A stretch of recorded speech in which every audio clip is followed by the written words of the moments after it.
నేను 2007లో అమెరికాలో దాన్ని ఏమంటారు, కేవలం ఫ్రెండ్షిప్ కారణంగా నా వెనుక 3 పోలీసు వ్యాన్లు పడేంత స్పీడ్ నడిపాను బండిని.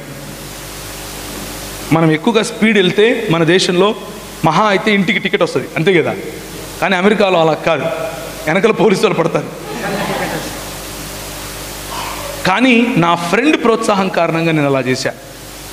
ఫ్రీవే మీదకి ఎక్కిన తర్వాత ఇంత లిమిట్లోనే వెళ్ళాలి అని ఉంటుంది, కానీ నేను దాన్ని దాటి వెళ్ళాను. రిస్క్ తీసుకోవటం. ఎందుకు రిస్క్ అని అంటే, అది రాత్రంతా ప్రయాణం చేసి లాస్ ఏంజలస్ అనే సిటీ నుండి గ్రాండ్ క్యానియన్ అనే ప్రాంతానికి వెళ్ళటానికి దాదాపు 7.5-8 గంటలు పడుతుంది. అంత దూరం తక్కువ సమయంలో వెళ్ళాలి అని ఆ పని చేశాం, కేవలం ఫ్రెండ్స్ కోసం. ఫ్రెండ్స్ అనేది మన జీవితంలో అంత కేంద్రం కదా, వెరీ ఇంపార్టెంట్, అవునా కదా. We can take any risk for that kind of friendship.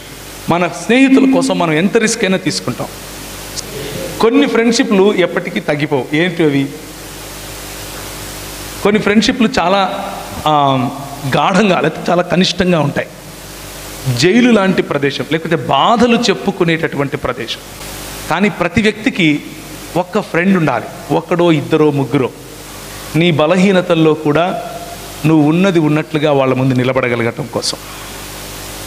నీకున్న షార్ట్ కమింగ్స్ లేకపోతే నీకున్న తప్పులు, నువ్వు చేసే తప్పులు సూటిగా నీతో చెప్పగలిగేవాళ్ళు. నువ్వు చేసే ఒప్పులు సూటిగా నిన్ను చూసి నిన్ను శబాష్ అని చెప్పగలవాళ్ళు.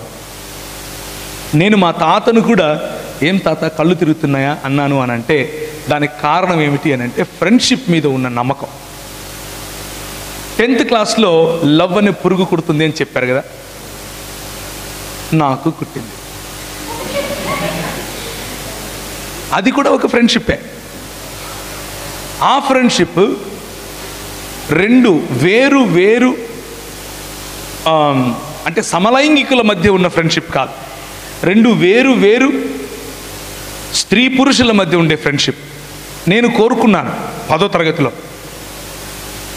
నేను రౌడీగా తిరిగేవాడిని, కానీ బాగా చదివేవాడిని. క్లాస్లో ఫస్ట్ కూడా నేను 10th క్లాస్లో లాస్ట్ బెంచే, అందులో డౌటే లేదు, లాస్ట్ బెంచే. కానీ క్లాస్ ఫస్ట్ కూడా నేను. క్లాస్ ఫస్ట్ ఉండేవాడిని, లాస్ట్ బెంచ్లో కూడా ఉండేవాడిని. కాబట్టి ఆ అమ్మాయి నేను చేసే ఫోర్స్ తట్టుకోలేక బహుశా సరే ఈడి కర్మ అనుకుందేమో, నాతో ఫ్రెండ్షిప్ చేయడానికి అనింది. నేను ఆగమేఘాల మీద ఉన్నాను, ఇప్పుడు ఆగమేఘాల మీద తిరుగుతున్నాను. కానీ ఒకరోజు వచ్చింది, ఈ ఇంటర్మీడియట్లో చెప్పాను కదా, ఒకరిని చంపేసి ప్రయత్నం చేశాను. మా తాతతో కూడా ఇలా మాట్లాడాను. ఒకరోజు రాత్రి నాకు తెలియనటువంటి ఒక శక్తి, ఒక స్వరం. నేను ఎప్పుడు చర్చిలకి వెళ్ళేవాడిని కాదు, 2 సార్లు సంవత్సరానికి వెళ్తాను. చెప్పండి ఇవి. చూడు ఇక్కడ మా జాతి వాళ్ళు ఎంతమంది ఉన్నారు. నువ్వేమో ఫస్ట్ బెంచ్ అంటున్నావు. కూర్చో, నీతో చాలా పని ఉంది, కూర్చో. చూడు ఇక్కడ ఇను. ఎన్నిసార్లు పోతాం? ఫస్ట్ది ఎప్పుడు? రెండోది న్యూ ఇయరా?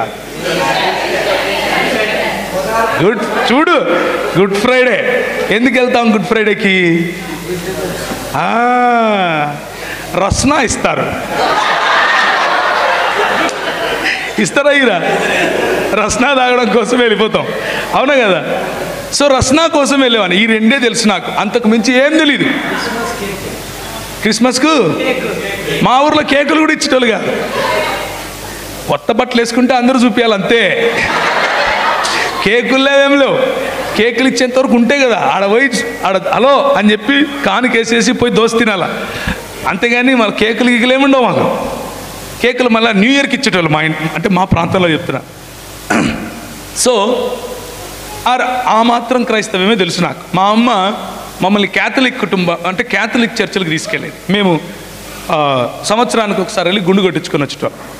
ఎక్కడ? చర్చిలో కాదు, వేలాంగణిలో. మద్రాసు దగ్గర వేలాంగణి అని ఒకటి ఉంటుంది అనమాట. అక్కడికి తీర్థయాత్రలు చేసేటోళ్ళం అనమాట. ఎందుకు చెప్తున్నాను అని అంటే మతం ఇలా ఉంటుంది అని చెప్పడం కోసం. కానీ ఏదో తెలియనటువంటి ఒక స్వరం, ఏదో తెలియనటువంటి ఒక శక్తి నన్ను కడప విడిచిపెట్టి బయటికి వెళ్ళిపోవాలి అని చెప్తా ఉంది. ఎలా, ఎక్కడికి వెళ్ళాలి? ఎక్కువగా నేను స్టూడెంట్ రాడికల్స్ ఉంటారు కదా, స్టూడెంట్ రాడికల్ యూనియన్ అనేవాళ్ళు, వారితో ఎక్కువగా తిరిగేవాడిని. ఆ రోజుల్లో తెలంగాణ ప్రాంతంలో వాళ్ళు చాలా ఉధృతంగా ఉండేవాళ్ళు. వాళ్ళను పీపుల్స్ వార్ అని కూడా పిలిచారు, వాళ్ళను ప్రజాశక్తి అని కూడా పిలిచారు, వాళ్ళను అన్నలు అని కూడా పిలిచారు. చాలా చాలా పేర్లు, PDSU ఇట్లాంటి చాలా చాలా పేర్లతో వాళ్ళకు గుర్తింపు. మా ప్రాంతంలో స్టూడెంట్ రాడికల్ యూనియన్ అని ఉండేది. వాళ్ళతో నేను ఎక్కువగా తిరిగేవాడిని. సో తిరుపతికి వెళ్తే నాకు అక్కడ ఫ్రెండ్స్ ఎక్కువ. ఆ రోజుల్లో అక్కడికి వెళ్దాం అనుకున్నాను. మా అమ్మకి ఏం చెప్పలేదు. చిన్న ఒక బ్యాగ్ తీసుకుని అందులో కొన్ని బట్టలు పెట్టుకుని నేను వెళ్తున్నానమ్మా అని చెప్పాను. మా అమ్మ ఎందుకు రా అంది. రెగ్యులర్గా నేను బయటికి వెళ్ళేవాడిని. ఎందుకు అని అంటే 10th క్లాస్ నుంచి ఇంటర్మీడియట్ వరకు కొన్ని ప్రత్యేకమైన స్టడీస్ చేస్తాం మనం. ఏంటి అవి? Special classes, studies, combined studies. ఎక్కడ? కరెక్ట్. నైట్ స్టడీస్ చేస్తామా? నైట్ అవుట్ చేస్తామా? Night studies. కాబట్టి మా అమ్మకు అలవాటు అయిపోయింది, వీడి కర్మ వీడి ఇంతే ఇప్పుడు అని. నైట్ స్టడీస్ టైప్లో తిరిగేవాడిని. సో నైట్ స్టడీస్లో ఏం చేస్తాం మన అందరికీ తెలుసు కదా, ప్రత్యేకంగా చెప్పక్కర్లేదు. సో బ్యాగ్ తీసుకుని బయలుదేరాను.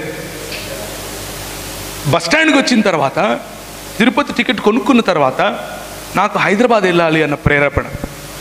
ఎందుకు వెళ్ళాలి హైదరాబాద్కి? నాకు ఎవరు తెలియదు హైదరాబాద్. కానీ హైదరాబాద్ టికెట్ కొనుక్కుని బస్ ఎక్కి వచ్చేసాను. ఇక్కడ ఒక ఆయన, మా ఊరు ఆయననే ఉంటే, ఆయన తీసుకెళ్ళి వాళ్ళ రూమ్లో పెట్టుకున్నాడు నన్ను. అలా హైదరాబాద్కి వచ్చాను. వస్తే వచ్చిన ఒక సంవత్సరానికి ఏం జరిగింది అని అంటే, నా కథలో ఒక మలుపు వచ్చింది.